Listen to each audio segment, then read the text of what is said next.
So some of you may have noticed the temporary messaging sign on Boulevard of the Arts and some of the orange flags. That indicates the city's water line replacement project that they are starting. They're actually replacing very old segments of asbestos water line with new water line. And so that will be in Boulevard of the Arts and come up Van Wezel Way. That work began this week. And again, it's a city's project. We will link through our website to any information we have related to the city's project.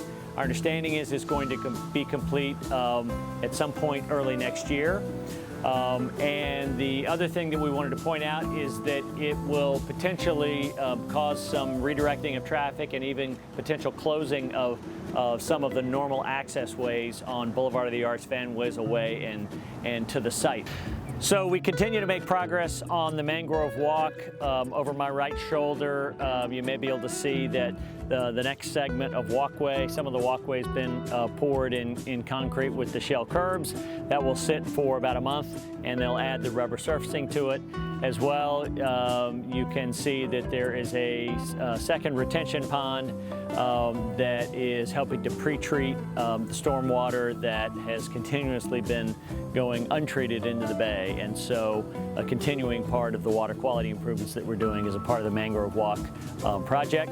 The other thing I wanted to say is that we continue to appreciate everyone's patience related to the project. We're, of course, building this out in segments, opening pieces of it when we can. From time to time, we have to shut pieces of it down.